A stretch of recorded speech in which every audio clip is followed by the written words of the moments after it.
Here is some background context before I, 20, go further. My father, 48, was never present in my early life as he and my mother divorced when I was very young, and he moved 6 hours away for work. But eventually we rekindled and were on good terms in my mid-teens. Once I graduated, my father asked if I would like to come and live with him, my stepmother, 28, and my older sister, 24, to make up for the fact that I never really had the chance to see him growing up. I was hesitant as I'd landed a very high-paying job straight out of school and was also planning on moving in with a few friends. My older sister had been living with them since she was 19 and said she'd like to have me around, so I caved, and just after my 19th birthday, I quit my job, cancelled my plans to move away with my friends, and packed all my stuff into my car. To be honest, it was great living with him, but I struggled to settle into the new town, making friends, getting a job, etc. Fast forward to 2 weeks ago and I found a job, have made friends, and I'm dirt poor because I spent all my money on a trip to Spain with said friends. 4 days ago before I left, my sister suddenly moved out as one of her friend's roommates moved away, so she quickly moved in with her friend in the space of a few days. All good. I went on my trip for 2 weeks and came back 3 days ago as of writing this post. The first day I was back, my father and stepmother were very nice and welcoming, picking me up from the airport, asking how it all went and wanting to see pictures. But after having dinner, they said they wanted to talk to me about something serious. They sat me down and explained that while they really liked having me around, they loved having their own space and house to themselves more and wanted me out in 3 weeks. They said they'd help me move my stuff and that I'd always be allowed to stop by. I was shocked and very hurt. I brought up that they wanted me to move in with them and that my older sister had been living with them for the last 4 or 5 years. We went back and forth for about an hour arguing until I reached a boiling point. I just started shouting and told them how hurt I was, how it was BS that I moved away from home and lost a great job and opportunity just for this. My stepmother said that I was too old to live with them anyways and that I was acting like a leech. I pay them rent and buy my own food, so I told her that was ironic coming from a gold digger. After that, they told me to pack my things and leave and that I wasn't welcome back, which I did. I'm now staying with my sister until I can find somewhere to stay. They haven't talked to me since, and my sister agrees that it was a messed up thing for them to do. I get you eventually have to move out of home, but inviting me to live with you when I'm doing well, and then kicking me out when I'm broke, feels like such a betrayal to me. So, am I the idiot for how I reacted? Edit. Sorry I wasn't clear. I lived with them a year. They didn't kick me out as soon as I moved in. Also, I didn't find a job only 2 weeks ago. I struggled to find a job for the first 3 months, but have been working part-time since. I hope this clears things up. So they told you they wanted you to come live with them, so you quit your job to do so, and then they told you that actually they don't want you to live there when you get there. That's super messed up. If they can't see that, there's some huge cognitive dissonance in their heads. You are not the idiot. You quit your job and uprooted your life at their request. Giving you 3 weeks to get out is insane. I don't know what game they're playing, but they got you to give up your job and uproot your life to live with them, and then once you're settled and lost that prospect and are broke from a trip, then they demand you leave. It sounds like they're intentionally screwing you over. I don't know what they're playing at, but once you get out of there and get everything they screwed up back on track, that's the last time I'd ever talk to them. What crappy people. And you're only 8 years younger than your stepmom. I know what's going on. Stepmom wants a kid of her own and wants the house empty to create a fairy tale. Probably she's already pregnant. That's why OP's sister suddenly moves out after telling him she wanted him around, and they give him 3 weeks to get out. Dude, you're kind to call someone that's only 8 years older than you your stepmom. I call her my dad's other kid, my dad's concubine, child bride, or anything. I think this may be the plan. OP, they're terrible people. Can I get the old job offer rekindled? It won't hurt to try. If not, find another job, preferably where you lived with your mom, see if you can move back home, and save money so that you always have contingency money. Good luck. Update. Thanks everyone. I doubt I could get the same job as the global issue is what really opened that opportunity. I suppose I've just wanted to have my dad more involved in my life. Thought it would be nice to get to know him properly finally. I've always had the idea of family over money instilled in my mind. I suppose pregnancy is always possible, but I've never heard them say they wanted to have kids together, but if I hear my stepmother is pregnant in the next year, that would pretty much confirm it. My husband's sister, 38, lives with us and our kids. I'm well beyond fed up with her being here because of food issues. That's the only reason. So basically, every single time I make food, his sister will come in and doctor up the food I'm making to her liking. Like I made steak and shrimp the other day, like Applebee's, and she waited until I left the room to put a full stick of butter in my shrimp that was already done, and when I came back in she goes, "I'm pretty sure that's the taste you were looking for," and completely ruined it. It was trash. Or whenever I make spaghetti, she'll start dumping sugar into the sauce, to the point of sweet spaghetti that my kids and I outright refuse to touch because it's nasty. She puts 2 full cups of sugar into the sauce. Every time she can get away with it, she's doing something to the food. Anyways, my husband has started doing the same thing. I went to make homemade mac last night and cheeseburgers. I went to the basement to the chest freezer to grab the veggies I needed. When I came back upstairs, my husband was putting the canned chicken into the mac and cheese. He knows the kids hate the taste of that. And his sister had pushed blocks of blue cheese into the partially cooked burgers. I asked what the heck they thought they were doing because I told them so many times to stop messing with the food, and neither of them had any good excuse other than, "We were just helping."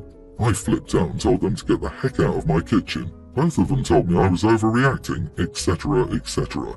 The thing is, I've openly asked my sister-in-law to cook several times and she won't. But she won't stop messing with the food I'm making. My husband cooks often and I don't care if he screws with the food he makes, but it royally makes me angry when my cooking is messed with and he knows that. Am I the idiot? Not the idiot. Who puts 2 cups of sugar in pasta? 2 cups? Dude, you only add like a pinch. This is insane. She sounds unhinged, and why is your husband enabling her and actively participating? They both suck. She needs to go ASAP and you and he need a long talk. Tell them that if they hate the food so much, they need to cook for themselves and stop cooking for these people, especially considering they're just making your job harder by making your food inedible for your kids. Your sister-in-law has overstayed her welcome. My mom has a rule. You are now in charge of the whole meal if you touch the food she's cooking, even just to lift the lid and see what it is. She will tell you that you are now in charge and will not return to the kitchen until the food is ready. This is how she dealt with people messing with her cooking. Honestly, have your sister-in-law move out. Done. Husband too. Done. Is this some kind of weird power play by sister-in-law, exerting dominance over you because she's your husband's sister, and your husband just going along with that crap? Your husband is as much of the problem as his sister. I'm in a rage just reading this. My boyfriend and I, both in our 30s, have been together for almost 2 years. Each makes decent money, he makes almost twice my income, and we plan to marry and have kids in a year. Less than a year into dating, I agreed to move into his house, which he owned for several years. Before officially moving in, all he requested of me was to pay back 40% of the monthly mortgage and utilities payment, and to take turns buying groceries. I gladly agreed and have consistently done that. I've also been paying for everyday necessities such as toilet paper, soap, paper towels, etc. And we use my car 95% of the time because he's pointed out that my car is more gas efficient. I always pay for gas too. I estimate these extra monthly costs to be around $400 or $500. Never complain. Since the beginning of our relationship, he shared his home renovation plans starting with the bathrooms, which he estimates to cost at least $10,000. I like the idea because the improvements would be nice to have: floor-to-ceiling marble, glass shower doors, new windows to add natural light. There are currently no issues with the bathrooms, but he insists we get it done before we have kids and would like me to contribute. I've always been upfront about my hesitation to contribute large amounts to a home I don't own because we aren't married yet and I'm not on the deed. I also don't want to be like his ex, who contributed to similar expenses, and obviously that didn't work out. I told him it would comfort me to know I contributed large amounts to something I also own, and shared my insecurity about ending up like his ex, which he thinks is ridiculous because nothing is guaranteed anyway. We could marry and divorce. He recently had other improvements made to the house which cost over $10,000. I didn't help pay or request these things, but I have made previous comments about how these upgrades would be nice to have eventually. Lately, it seems my boyfriend has been building resentment towards me for not contributing more because he's commented that my monthly mortgage contribution doesn't help a lot and feels like he will always be alone in this. I've told him I have no issues contributing more once I'm on the deed. Girl, your boyfriend wants to take advantage of you. The fact that he blows off you paying 40% of his mortgage despite him earning twice as much is concerning. Tell him you legally are just a renter and renters do not pay for home remodeling projects a landlord wants. And now you know why his ex is an ex and why you should be one too. He's all take and no give. LOL, he can put you on the deed if he doesn't want to feel alone owning a home.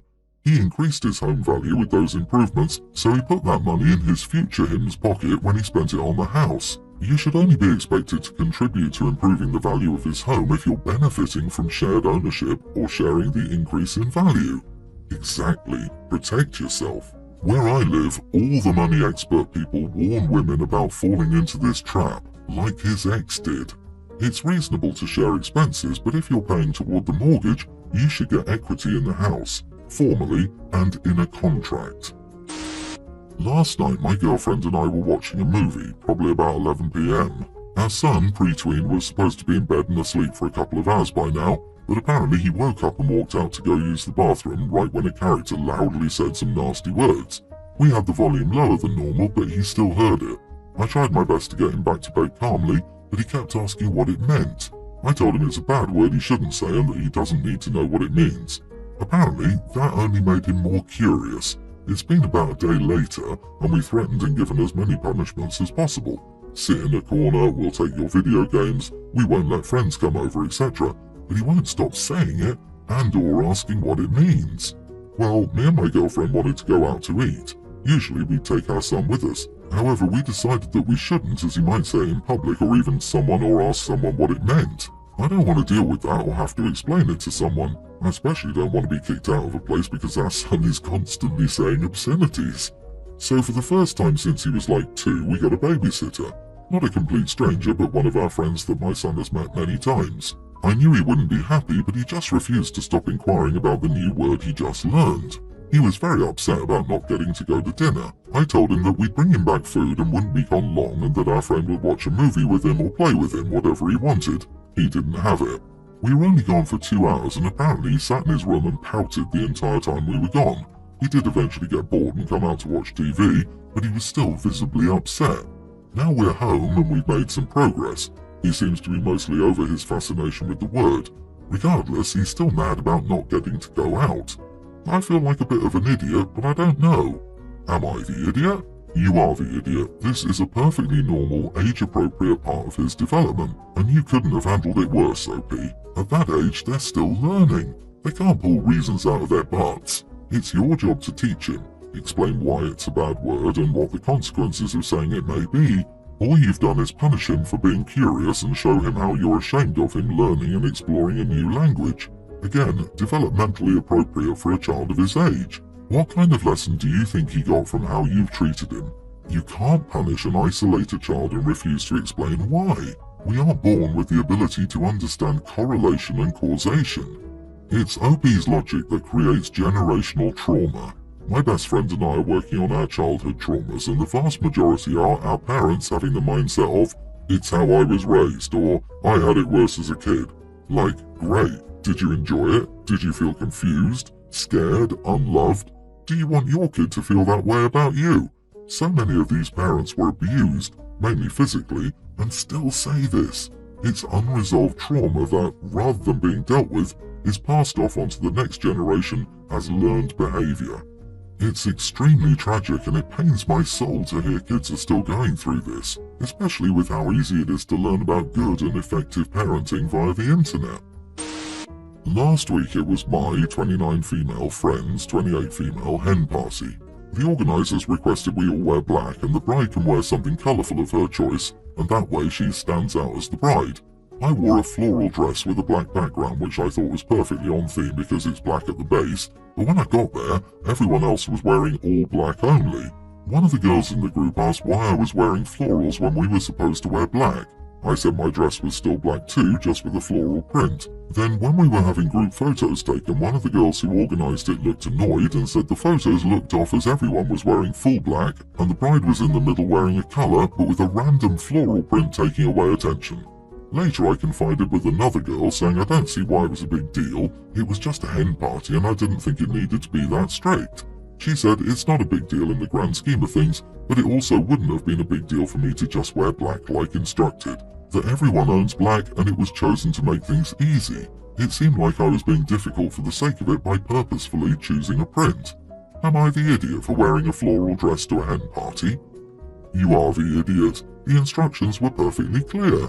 The intent of the event was perfectly clear. It was all about making sure that the bride got all of the attention. The fact that you're the only person who didn't show up in all black tells you everything you need to know about your behavior. Yeah, OP, didn't follow the simple request, kept asking people and trying to get folks on your side, not apologizing and being out of the way in group photos. If she's still invited to the wedding, she's gonna roll up in a white dress with floral prints like, what, it's got floral prints on it. Excuse me, that's clearly champagne which is in no way white, so I did nothing wrong. LOL. I find the dress code a little ridiculous, but there was a dress code nonetheless, and not that hard. Opie doesn't seem embarrassed at all, and I think that says enough. If it were me, I would have died on the spot. I would have probably left and went home to change or to a store to buy an all-black dress. Darling, you're a numpty.